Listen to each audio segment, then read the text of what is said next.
Welcome, welcome. Thank you so much for coming to another Meet Kevin video. Today, I want to talk a little bit about something that's been bothering me. I hear a lot on YouTube especially, a lot of content that says, hey, you know what? Just don't worry about timing the market. You should always invest. No matter what the market is, just throw your money in. As simple as that sounds to say, in reality, nobody does that. Nobody actually throws their money in the market all the time religiously, unless they're homeowners, right? Because in that sense, you're kind of forced to keep paying your mortgage off and you're paying off principal every month. So I wanted to talk a little bit about a tool. It's a very simple tool that I use to give me optimism in the market or to make me be a little bit more conservative. And it's one that I want to share with you. It's very simple to use.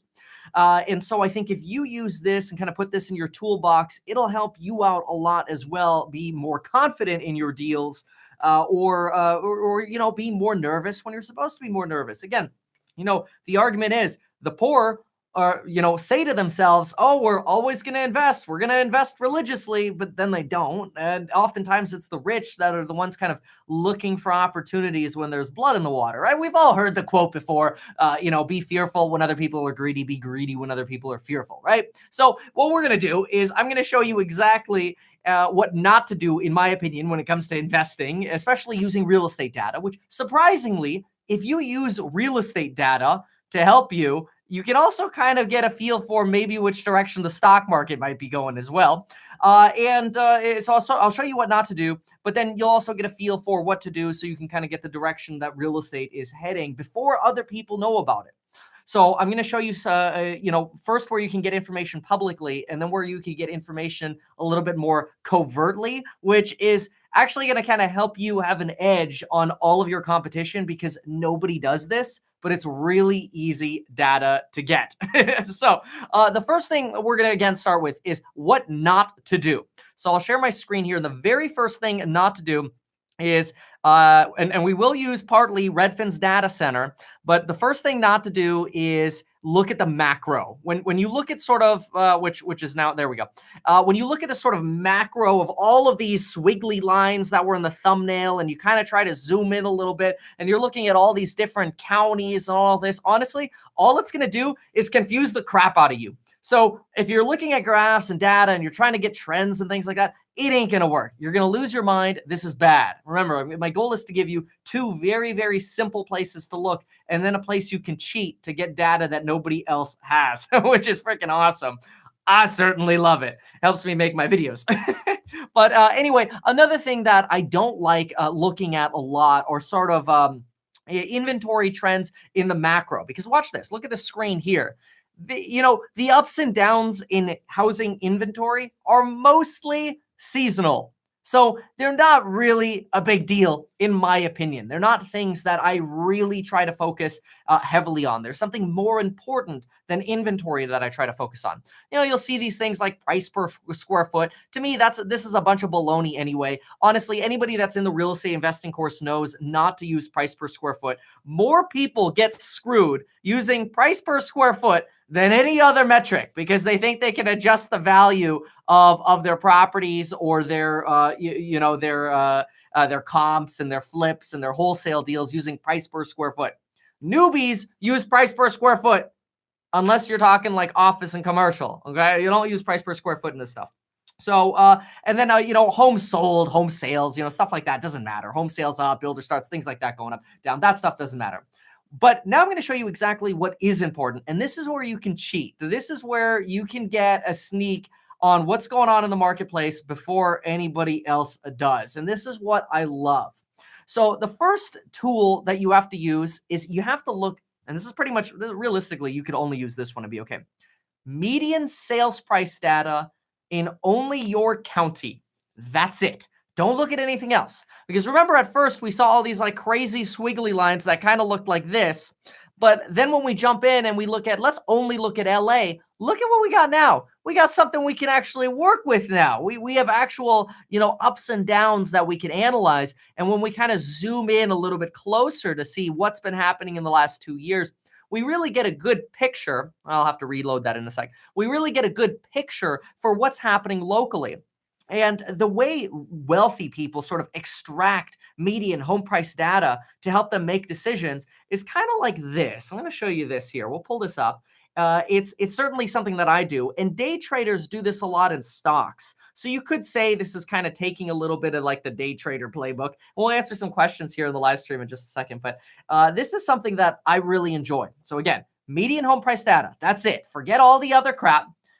Put it on a chart and then look for the trends. And then I'm about to show you the secret as to how you can know stuff before other people know it. So again, we're using Redfin's data center. Anybody can use this. I'll show you the secret part in a second.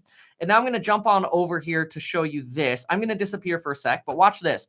This I really, really like because now I've got my Los Angeles County data on here. And I'll tell you the places I feel the safest are right here, and probably right here. This one we're not so certain about yet over here on the right, because watch this.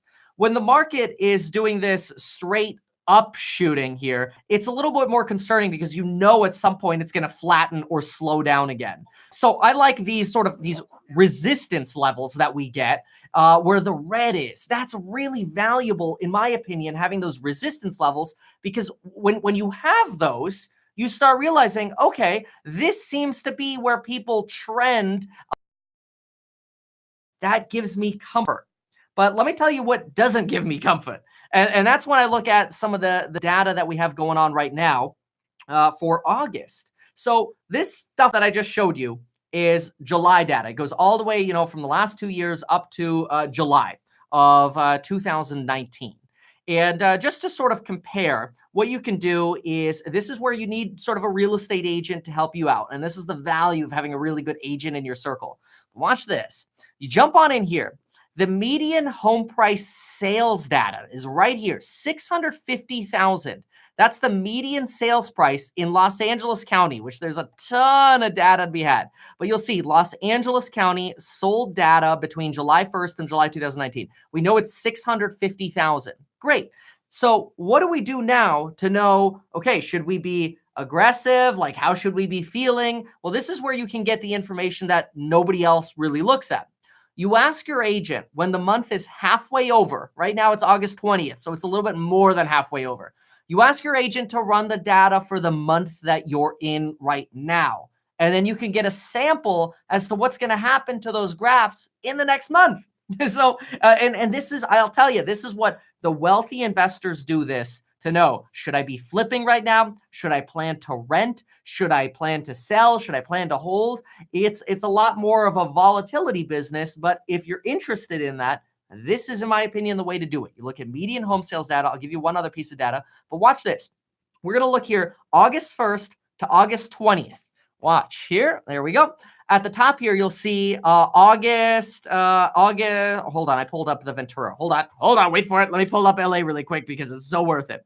So LA County to date. There we go. LA County to date. So up here, we're going to be in Los Angeles County to date, and we'll scroll all the way to the bottom. And what's interesting is you'll actually see that the median data is going to 635. It's going down. That's not good. Median sales price data went down. Not much, but for August, we're expecting it to go down. So this is where you could see the secret comes from, because watch this. Let's jump back over to the iPad here for a second, and let's look at what everybody else is seeing. Everybody else is looking at this chart right here. Everybody else sees, oh, look, prices are going up, prices are going up. Everybody's looking over here. Prices going up like crazy. But nobody sees that what's actually going to happen is we're actually going to get kind of this drop right here that I drew. Knowing that up front, in my opinion, is very, very powerful. And the easiest way to get this kind of data is twofold. One, use Redfin's data center to get everything up till last month. And then for the current month's data, hit up your agent.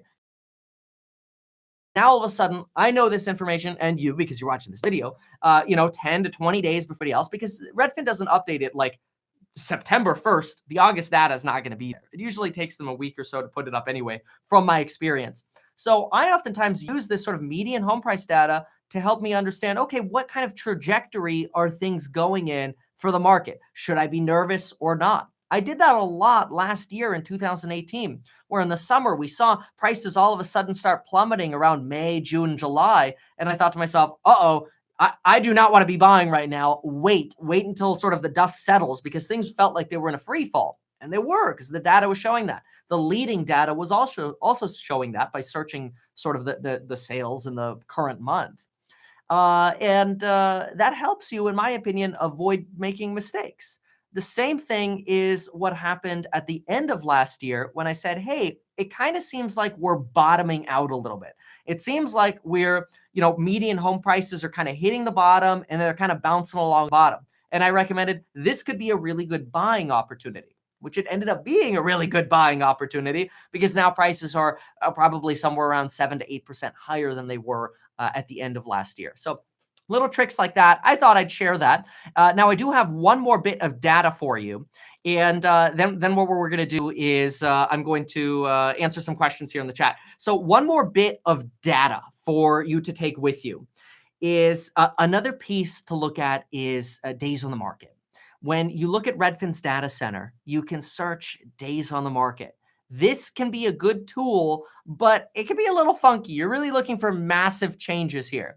So for this one, I'm going to give you an example of 2015. Watch what happened in 2015. Looking at the data here for any of these larger areas, look how in the early part of Boston, the early part of 2015, it was like houses were sitting on the market from anywhere from 77 to 100 days.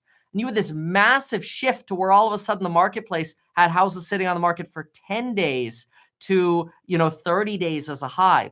These kind of massive shifts are good to capitalize on as well. Because if you see the reverse happening, that's when I would get really nervous. If I saw days on the market skyrocketing, I'd freak out. You know what I mean? So that's something I would definitely be concerned with. So let's open it up to some questions. But again, let's do a quick recap here. The wealthy people, the rich, the 1%, they follow the rule of following what median house price data does. If median house price data is having inflection points that are pointing downwards without any kind of stopping, that's bad. You don't want to be buying in those times. If median home price data is bouncing along a bottom, that's usually safer. If median house price data is just kind of going straight up, there's an element of risk in that as well, but it's nice if you know about it. For example, if you're buying a home in LA right now, median home price data was 635. Now it's going to 650. That's like a 2.3% increase, and you're in escrow. It's like, oh, that's like free money that you pocket in. So, those are little things that I like to keep in mind. Now, yeah, it's short Redfin, but yeah, that's funny. So I make the joke short Redfin because I feel like they should, and that is the coupon code that's expiring tomorrow for the investing course. But I make the joke short Redfin because I feel like they should be focused on helping people get educated in real estate. And instead, they're more focused on, I hate to say it, but providing that discount service, right? The discount service for the sellers. I'm a huge fan of education. I'd rather go to a seller and say, hey, you know what? Don't sell your house. Instead, rent it out. And sell your house a different day, in a few years, once you fully depreciated it or whatever. That's something that's more crucial to me. That's why I suggest, short Redfin. But yeah, look, Redfin has some very good programs going on. Their software is great. I recommend you get their app if you don't yet have it on your phone. The two apps you really want if you want to invest in real estate. The Redfin app is great. The Realtor.com app is okay, but the Redfin app is great for like getting listings. You can just set up a criteria. You could set up, hey, alert me on my phone anytime a fixer-upper comes up. That's great. That's money. I mean, if you could get alerted every time a fixer-upper comes on the market and you could beat other people to market, that's awesome. You should be doing that. But, the second app that you should really have is obviously the Zillow Mortgage Calculator app to keep an eye on. Is now a good time to buy a duplex? I'm a fan. If you can get a duplex right now, I'm a fan. I'm all for it. The big thing that I find is if you're going to have to overpay for a duplex, I'm not so excited for it. A lot of units right now require you to overpay for them, which to me is a little bit of a disservice for being a real estate investor. You shouldn't be overpaying for real estate. I'm all for getting a wedge deal. Replacing switches, prices are equal. Do you choose toggle or rocker? Always like the flat panel rocker switches, much better. They're the Decora. They're usually a little bit expensive too. Where can you get data from another area? If Redfin doesn't serve your area code, you should probably consider broadening the scope in which you're looking at data anyway. You really want at least 1,000 sales of data for the data to be accurate. 1,000 sales, it doesn't work out very well. So yeah, those are things to keep in mind.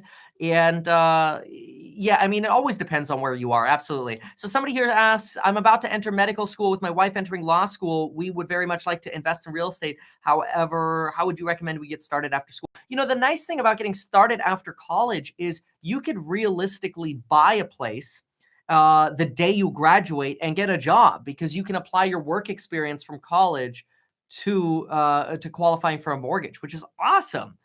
Totally something to consider doing. So that could be a great way to get started. So Credit Suisse says, on average, a recession happens 22 months after the yield curve inverts. My thoughts, yeah, it's possible. I'm just going to track the data, because I think we're in a lower interest rate environment and we're heading into an even lower interest rate environment. I mean, look at the global growth of Europe, or even the slowing growth in China that we're seeing. When we see slowing growth, we're going to see less inflation. We're going to see technology have a limiting factor on inflation, and we're going to go into lower interest rate environments. That's normal. So I'm not really worried about lower interest rates, and that's one of the reasons we're seeing the yield curve invert. But it is something that people are going to have to adjust to. But I'm going to wait for the data to really turn sour to say that I'm a 100% bear. I'm just not. I'm like 80% bull, 20% bear. Online BizWiz, what's up? Thanks for being a member here. How do we get an owner-occupied refi and then a new owner-occupied loan right after that without waiting 6 months? You go to a different lender. Then it doesn't matter. But no, usually, yeah, look, if you're going to refinance the place you're in and then you want to go shopping, a couple months later for a place to buy, usually you have to just go to a different lender. So I have $400K worth of equity in my home. Would you recommend me to refinance to pull cash out to invest in another property? What scares me is the looming recession. Yeah, I constantly encourage people to look for wedge deals, that is below market deals, solely and almost exclusively because it insulates you dramatically if the market ever falls. So if you could find that $450,000 house that's worth $600K with $50,000 worth of work. Well, now you're into the deal for $500, but you got debt probably less than $400K. And if debt's less than $400K on your deal on a house that's worth $600 today, that's a great place to be. I mean, 400 divided by 600, you're at 35% equity. That's the magic number I always talk about of getting to equity. The market would have to fall 35% for you to be upside down. So when you buy wedge deals, rather than paying market value for deals, it really doesn't matter if the market falls. But if you combine with your negotiations, what we just talked about with tracking that median sales price data to see exactly if we're trending upwards or trending downwards, are we on a precipitous decline or are things skyrocketing? That kind of knowledge, that kind of data is going to help you dramatically. So combine what median home price data is doing with looking for wedge deals, which, yeah, we talk about that in the real estate investing course all the time. And, at 4:00 in like an hour and a half, I'm going to be analyzing probably 30 deals of people that post deals and go, hey, is this a wedge deal? Is this a wedge deal? Is this a wedge deal? I'll tell you, like 70% of them I look at and I'm like, no. But there are a lot of times, 30% of the times I'm like, that's a great deal. You should buy it. You should buy it. You should buy it. Because I could look at median sales price data in an area. I could look at population sales growth in an area, or population growth in an area. Then we could look at comps, and we know if you have a wedge deal. See, the last thing you want is to use comps from like February when the market was like really zooming and the market's softer now to justify your wedge deal, because then you're using the wrong comps. You know what I mean? That's why like people like to use this price per square foot crap and all that stuff. Like, Big deal. Like the price per square foot, first of all, is garbage. It's the wrong metric. It works for commercial and office space. It doesn't work for houses. And second of all, it misses what the trend is of the marketplace. That's how people get screwed. But yeah, Brian, actually, the reason I use 35% is because I figure if 35% is the safety net of a decline that markets had during the Great Recession, then I'm okay having that same safety net for my real estate today. That is, first of all, what are the odds of another real estate crash of 35% like what we saw in 2008? I think those are very, very low. I think any other crash we see might be something like what we saw in 2018, 8% declines in a matter of 2 months, or 20% decline or whatever. That way you're still insulated. Young, the wedge is buying deals below market value. Rather than paying market value for a property, you find a deal that's selling for below market value. There are 3 types of wedge deals. I talk about them in detail, like until I'm blue in the face in the course. But the most common type of wedge you're going to get is getting a property that needs cosmetic, paint, carpet kind of work. Nothing structural, nothing crazy. And oftentimes you can get some major value out of these properties. There's a great way to get value. Uh, yeah, he wants to rent your suit for his jet pilot. That's funny. Encrypted email. How do I transfer my rental properties under my name to an LLC to limit risk and liability? You should watch the video I did on LLCs. I'm a big fan. First of all, if you're asking that question, you might not already own real estate because it's usually pretty easy to transfer the deeds. It's a matter of a notary and recording. But keep in mind what real liability protection is. It's not necessarily an LLC. Look, I've got an LLC sitting on the floor right next to me here that I'm reviewing. It's not what I use for liability protection. If you have an LLC, you're still going to get sued. You're still going to get screwed if something goes bad. Eric, Feet, would I go to 10X? I was thinking is I don't plan to prank them or anything, but I was thinking of buying a ticket to the 10X and just seeing what happens. Like, are they gonna send me an email like, no, you're not allowed to come? Because they didn't say I'm not allowed to go to this year's one. But anyway. I actually did buy Tesla and Target last week. Thank you, Justin, for following me on Instagram, where I shouted out that I bought those. I'm a big fan of on those red days. I like to buy. This is why I don't really follow that just constantly buy. I just save up money, and as soon as I see a red day, those are the days I buy on. And lo and behold, there's a red day like every 4 days, Pete, what's up, man? That's awesome. Thank you so much. Really appreciate you being here. What is a good way to find a wedge duplex deal? So thank you, Pete, for saying Seattle was awesome. Really appreciate you being there. It was a really, really fun event. Thanks for being there. We'll be in Austin next, then San Fran. What do we got? Miami's coming up. So check those out in the link below.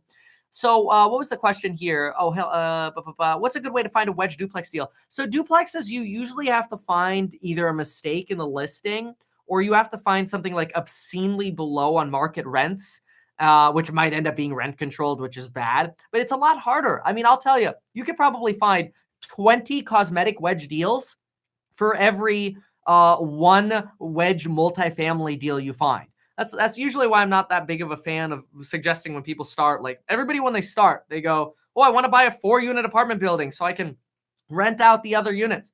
Great. But then when you start shopping, you realize that getting a good deal on them is very, very hard, like extremely hard. And then you start looking at singles and you're like, it's really easy to get a good deal on those. So, if you're worried about the marketplace, don't overpay. Get good deals. Was just presented with an opportunity to buy KB home model home. Just be careful with the model home. They would pay rent. Yeah, I mean, with the model home, you're probably going to have to overpay for it, honestly.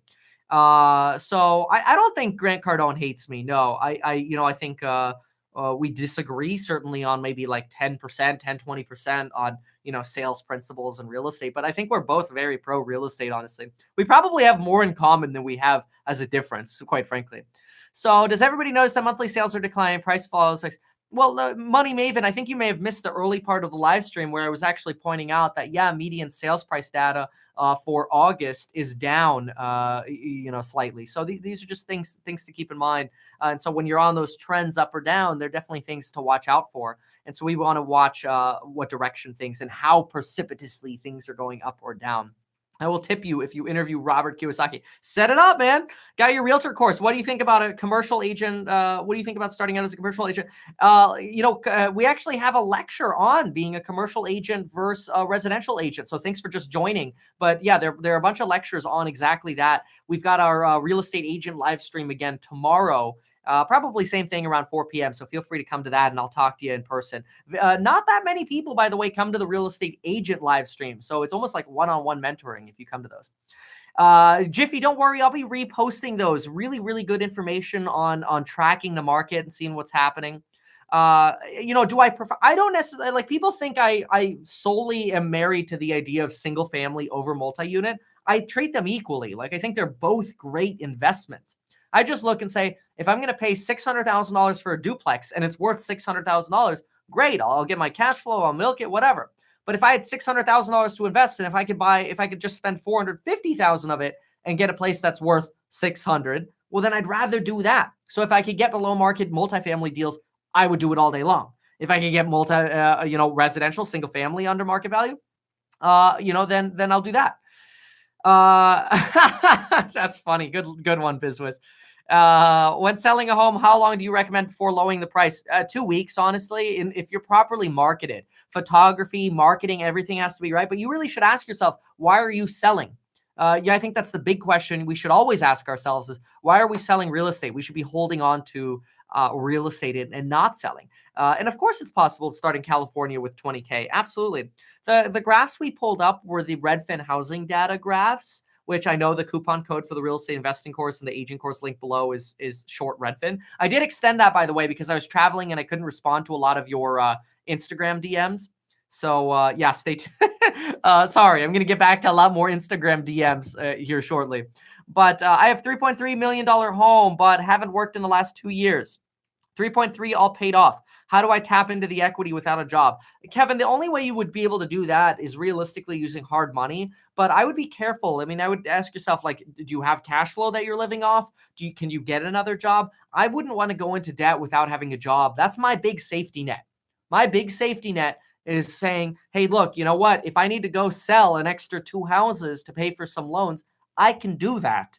If that means less time with family, but it prevents bankruptcy, I can do that. But if you don't have a job, you don't have the I can do that, So that's something important to be careful of. How do you know what's the actual value of a house? You got to learn to value real estate. Valuing real estate is exactly what we teach in the course. But I mean, in short, you need to combine, and it's complicated to say in like 10 seconds. There's no short answer for it. But you need to combine what median home price data is doing, plus what your comps are doing. Don't use price per square foot. Use comps and median house data, and then you'll know the trend of the market. Then you'll know what the value of your real estate is. So, Jandon, I'm going to be reposting this, so you'll be able to see how the rule that the rich people follow. And how we use charts and where to get some secret data. It's going to be really good for you to rewatch. So definitely check it out. Don't sell, rent, 3 people killed over the weekend in the area. Oh, wow. Geez. Yeah, I mean, that sucks. Look, I mean, if your area is declining, then I'm a big fan of selling. That's almost one of the only times I recommend selling is if your area is in decline, your population's declining. And there are problems in your area. This is why I always recommend, it's one of the biggest rules that I talk about on this channel and that I talk, hey, set it up. If you want me to interview with them, set it up. Seattle was awesome, by the way. But one of the biggest rules that I talk about on this channel is invest within 30 minutes of where you live, or like you better be traveling there every 2 weeks, because if you don't know how the area evolves. You don't know about the local news and the local drama and the trends in the neighborhood evolution. So things very, very important to follow. So Jay, watch my video on LLCs. I actually touched on LLCs in this live stream as well. So scroll back when I repost it. I've got to take off. So we're going to be in the investing live stream very shortly. So I will see you there. In the meantime, thank you so much for being here. And until next time.